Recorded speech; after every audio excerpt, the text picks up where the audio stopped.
Hi, this is Cheryl Smith with Heartland Stamping, and I'm here tonight to show you how to make this cute little treat box designed to fit these Valentine Tic Tacs. Yes, these are Valentine Tic Tacs. I got them at Target. They've got things on them like a heart and, let's see, oh, bestie. Huh. Let's shake it up. Let's see what other ones we can find. You and me, I love you. So there are a ton of cute little Tic Tacs in here. And again, they're cherry flavored from Target. You might be able to find these somewhere else. I don't know. I haven't looked, but I do know you can get them at Target. Again, I designed the box to fit right around this little treat. I'm using some designer series paper. This one is in our annual catalog that is current. It is the Magenta Madness, and it comes in the 2020 to 2022 6x6 designer series paper stack from the In Color collection. You can get all of our color families in a 6x6 stack, and this piece is kind of a sneak peek to what's going to be in our catalog this coming summer. It is, again, that same 2020 to 2022 Magenta Madness, but it's going to be a brand new stack of designer series paper with new designs. And I'll show you the Soft Subtles pack. Ooh, I left part of it behind. Here we go. So this is the Soft Subtles. So pretty, just gorgeous. I love all the prints. Of course, I'm a paper junkie, and if you're a paper junkie too, you can get 5 of these stacks for free. You'll get every color family, plus you'll get the 2020 to 2022 in colors, and it's a $57 value. Again, it's just 200 pieces of exclusive paper that you can't get anywhere else, and it's for anybody who wants to become a Stampin' Up! Demonstrator. If you want to become a demonstrator, you can sign up at my website, cherylsmith.stampinup.net. You can also contact me through that, and I will be happy to answer your questions. And just let you know, you don't have to be a demonstrator that sells. You can just be your own best customer and always get Stampin' Up! At 20% off. What a bargain. All right, let's get going on our project. We're going to move these lovelies out of the way. We are going to start off by showing you guys the template, and I'll talk a little bit about how I came up with this box. So I used our grid paper, and I drew this out on grid paper for you guys to see. The scrap paper that I drew it out on initially had a lot of erase marks and lots of chicken scratching and Cheryl math on it, which you do not want to see. So I'll just show you this really quick. Here we go. So you just measure your Tic Tac box, and you know that it's 2 inches wide.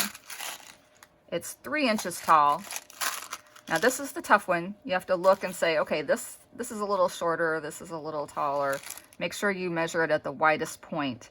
And we are going to go with 3/4 of an inch for our width. So I just started with this box right here, and I drew this box out. And then I said, all right, so I know it's 3/4 of an inch wide. I have to account for the sides. So I did 3/4 of an inch this way and 3/4 of an inch this way. So then I had 1, 2, 3, 4, 5 little rectangles drawn. And I said, I know I have to have a front and a back, so let's draw another 2-inch one so it'll wrap around. And then I have to have a little piece that wraparound is going to attach to. So that's how I got this one. That's just a 1/2 inch wide. So that's just where it's going to attach. All of those are going to have flaps. Some of them, the ones with the X's on them, we're not going to need, so we can cut those off. But we will need these other flaps. This one, tiny little one up here, is for the closure. It'll tuck in.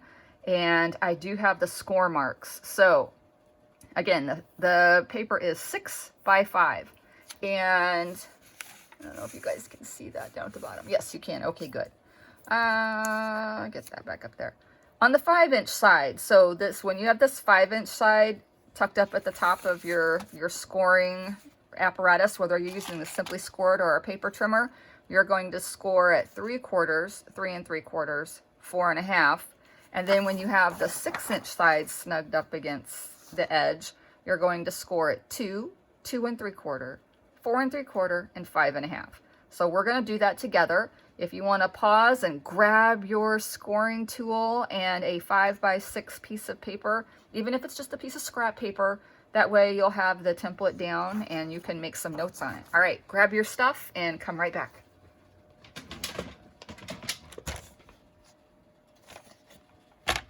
All right, here is our paper trimmer. That's what I'm going to use. I have my 6-inch by 5-inch piece of cardstock. We're going to do the 6-inch side first. So let's move that right here. And let's get these directions. I'll snug those up right there. So we're going to start off with our 2-inch. So line this up. And again, make sure this is the 6-inch side. You want that up at the top. And we're going to start with a 2-inch score line. And most important, get that cutting blade up there out of the way. So score at 2 inches. The next one is 2 3/4. So slide this over to 2 3/4. Do another score. Next 4 3/4. We'll push that over to the 4 3/4 inch line and score. And one last one at 5 1/2. So here we go. 5 1/2. Now we're going to flip it around. And this is the 5-inch side. So let's put that up at the top. We're going to start at 3/4 of an inch. So put your paper at 3/4 of an inch. And we're just going to score that. Next one is 3 3/4. And last is 4 1/2. Okay, now we have all our score lines. I know it's probably super hard for you guys to see on the black. If you wanted to, you could use your paper trimmer to cut these lines, but we're just going to use our scissors. And really, it is easier to see than I thought it would be. Now, here's a little trick. Before you get started, I lay my paper out so that it mimics this exactly. So I've got my two rows of flaps, we'll call them, and then this bottom. This is the bottom of mine, and that only has one. So I've got it oriented right. This is a 2x3, that's a 2x3. So I know that they're the same. Let me grab a pencil. And everywhere I have an X, I'm gonna put that on the corresponding spot on my project. So just this one. Then I'll move over here to this side. So I want 1, 2, 3. Kind of like the corner ones. Let's get all those. And then one, just one on this end. This one right here. So if they have an X, I know that we're getting rid of those. So let's go in here, take our scissors. And again, you could use your paper trimmer, but we're just going to use our paper snips. These are the handiest little things. I love my paper snips. Could not live without them. Ooh. Okay, don't do that. Don't, if it's snug in the corner, just don't pull it out, because then that's going to leave a little fuzzy right there. Okay, so we're going to come over here. We're going to cut off the ones we don't need. So I'm trying to be so careful, and I'm not cutting it quite far enough. Okay, all right. One more on this end that we don't need. Let's get rid of that. And then on this end, we also have 3 that we don't need. So let's just get started on those. And we do not need this one. This again is our basic black cardstock. It's really nice. Be heavy enough to make this box. But surprisingly, I made one of the boxes out of designer series paper, and it held up really well. So it's It's not gonna hold up to being handled a ton, but it is nice to know that you can make some out of your stash of designer series paper. If you're like me, you have plenty of it. One more little flap. There we go. All right, I'm gonna go ahead and fold these on all the score lines. Get all those nicely folded. And then I'm gonna come in and I'm gonna miter some of these edges, and it just makes your box fold a little nicer if you can miter those. So this is the little flap that I'm gonna stick what is going to be my front to, and then I'm going to miter this edge and this edge just a tiny bit. I don't want to miter this one too much because that one's going to be visible. Now here, this might save you a little bit of time. So there's a score line right here. We're just going to fold on that, and you're going to cut 2 flaps at once. You're angling it, and you're angling it to the score line. So you don't want to cut past the score line. So look, we did this one and that one at the same time. Next score line, fold it. And again, here is the score line. You don't want to cut up into that. Just cut almost right to it. So we did those 2 at the same time. And then this is the last score line. So fold that. And again, score line, don't go past it. So we have all of those done.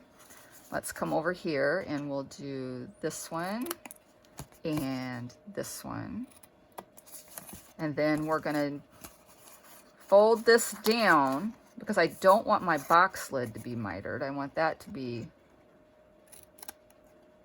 just perfect. So we'll just take a little tiny, it's like a tiny, tiny, tiny slice of pie. So there are all of our miter pieces. Let's clean those out of the way. So this is our box, and you can see if I lay this down right over the top, all of the X's show where I cut out flaps that we didn't need. So this, use your grid paper, make an exact replica, exact template of what you want, and it'll really help you to be precise and get your box exactly the way you want it if you have that nice replica to go by.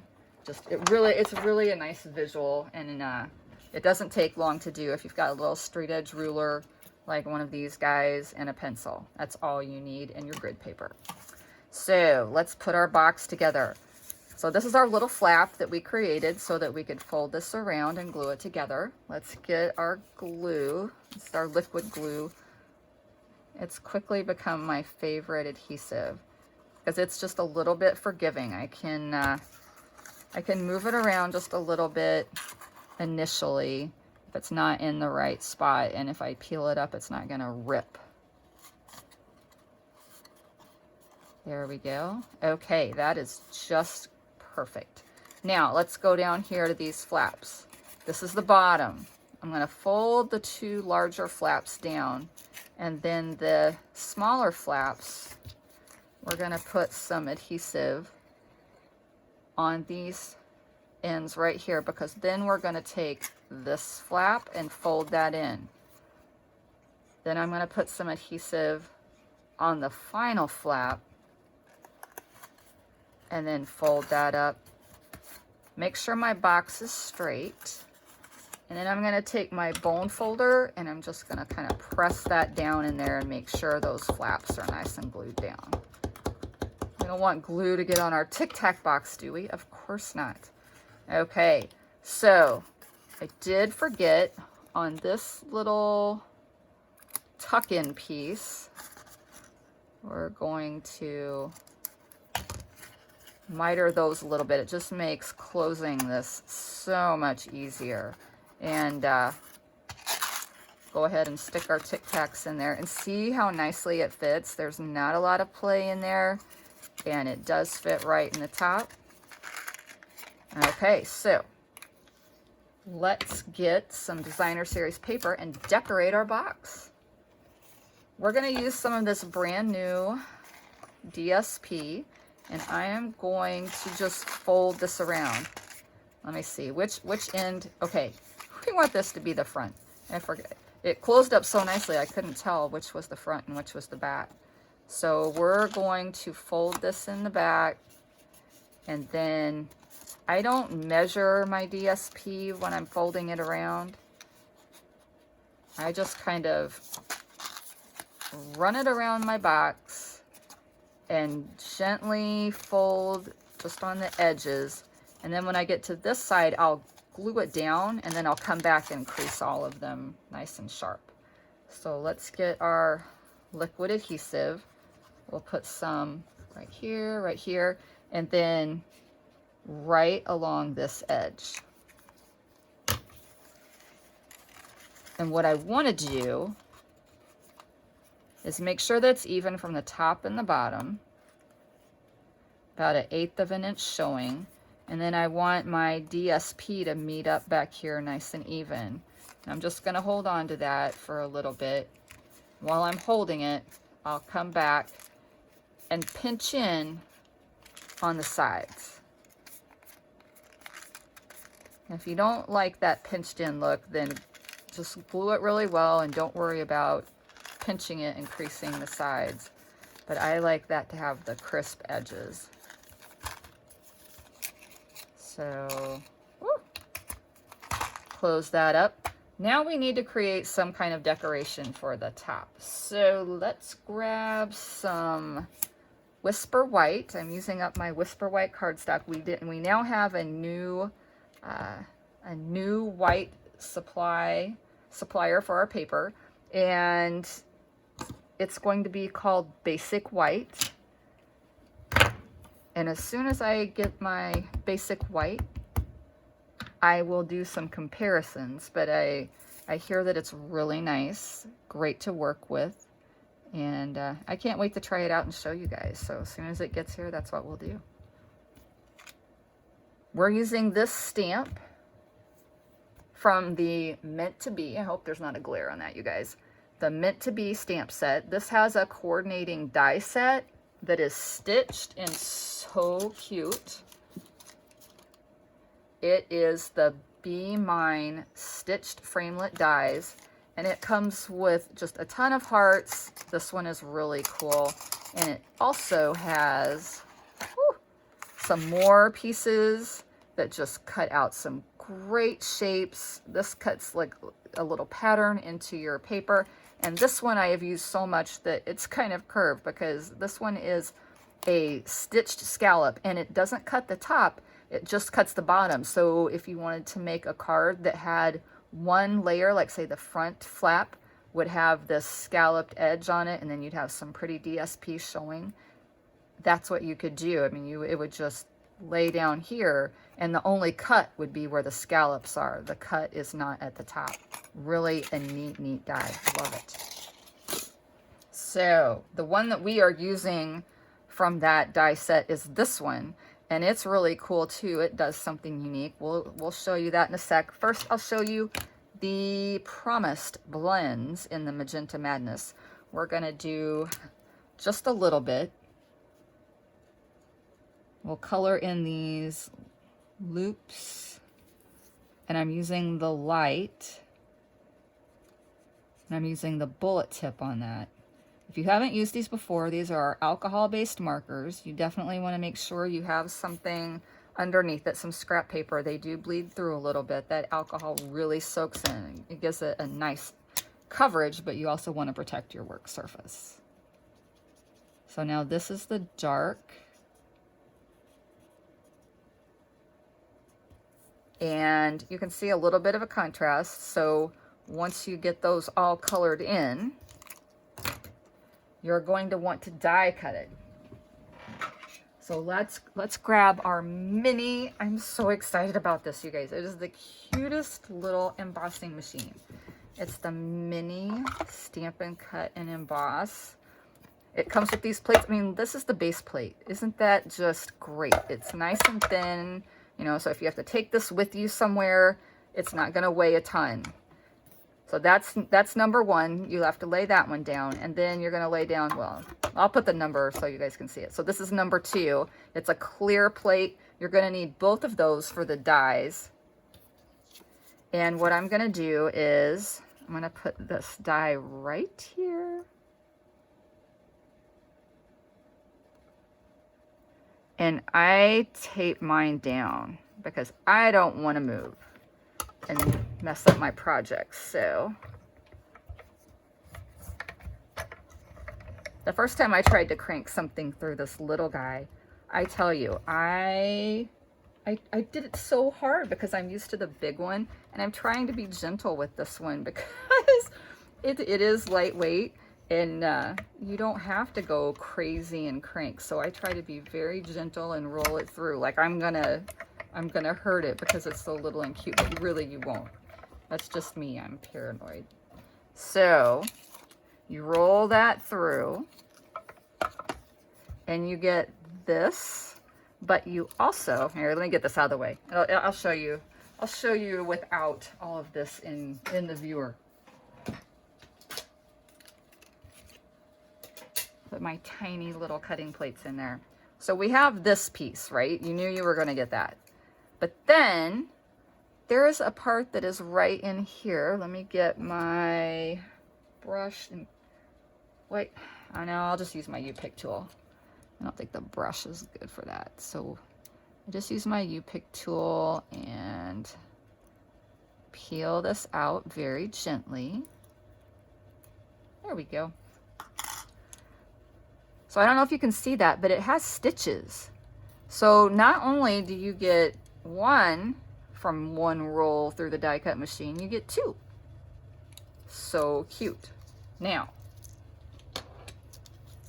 I do have this one that's already colored all the way in. I didn't want you guys to have to sit and watch me color. So these are gonna go on the front of our box. Let's see. I also have, this is about 14.5 to 15 inches of our black organdy ribbon with glitter. It is so pretty and so sparkly. I just love all the sparkles. Can't go wrong with sparkles. So we're gonna take this and we are going to wrap it around. So I take my ribbon and I hold it together, and then I want it to be right here on the edge. And I'm not going to glue it down. Oh, hold on, I almost forgot. Let's put this down first. I want my frame of my little stitched heart to be tied down underneath the ribbon. Ooh. Good save, good save. Yay. So just hold that for a few seconds and get that to hang onto the paper. And then we're gonna come back in and then we're gonna put our ribbon on. So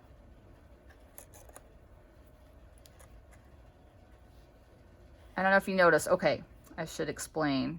I'm holding my ribbon right here where it's going to tie together to make sure that my ends meet up, because you don't want to discover that your ends aren't going to meet up after you've already got it tied. Some ribbons are more forgiving and it wouldn't mess them up, but some of them you really don't want to tie them until you know exactly where you want that to be. When you're tying a bow, it's important to make sure that your ribbon doesn't twist. So this piece you're going to wrap around and make sure that it doesn't twist up. Then you're going to take this piece that you wrapped around and just kind of fold it in and poke it through. And again, don't let it twist up on you.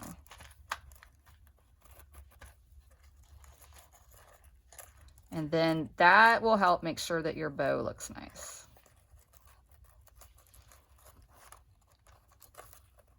And then you can just fuss with your ribbon until you get it just how you want it. That looks great. And then we're gonna put this over the top of the ribbon. But before we do that, we need to get some dimensionals. Let's see, where do we put those? We'll put some mini dimensionals on here, one up in each corner, one down here at the bottom. There we go. And then we'll put that, and remember this was cut all at the same time, so you know it's going to fit perfectly. It came from the same die. So it just kind of gives it some layered look. You've got this frame with the scallop stitched heart.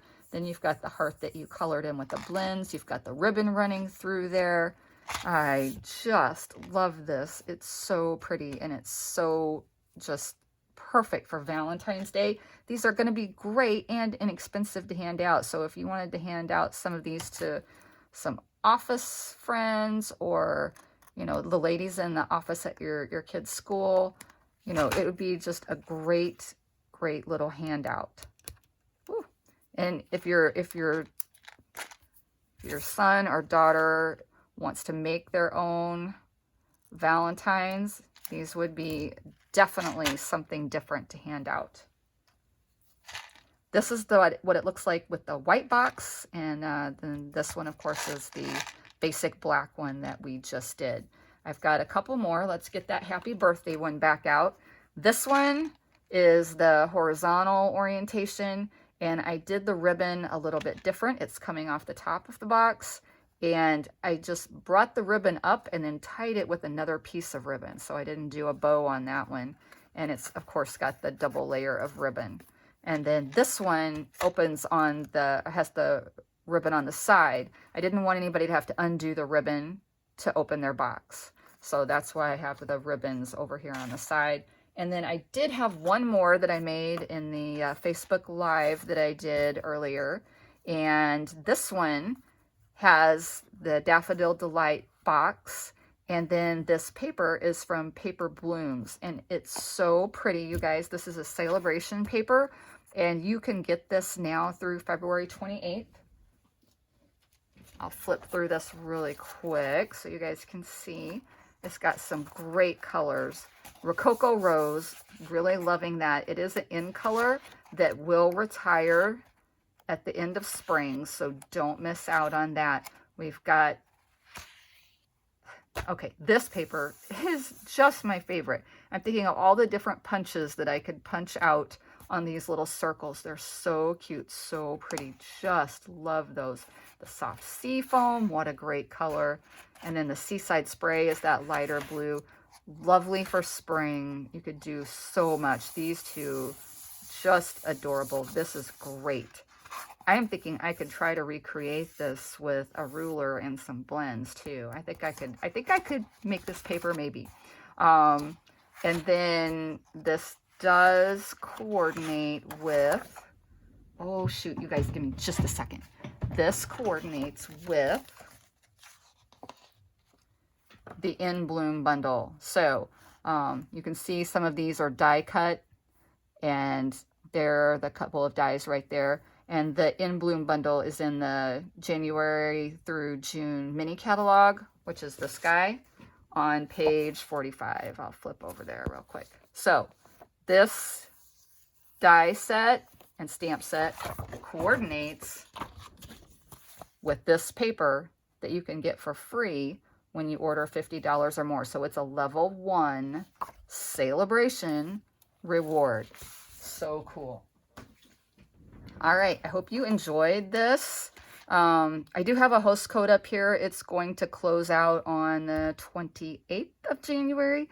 I have it for my class at the end of the month. So people who use that host code and order $25 or more, they get to take my class for free. If you're interested in learning more about classes, again, contact me at cherylsmith.stampinup.net, and I'd be happy to help you get started on a road to creativity. Thanks for stopping by. Please, oh, I always forget, you guys. I'm so sorry. Please like and subscribe to the Heartland Stamping channel if you want to see when the next video comes out. And you can always catch me on my Facebook page, which is Cheryl Smith Stampin' Up, Independent Stampin' Up Demonstrator. Thanks so much for stopping by and sharing your crafting time with me. Bye.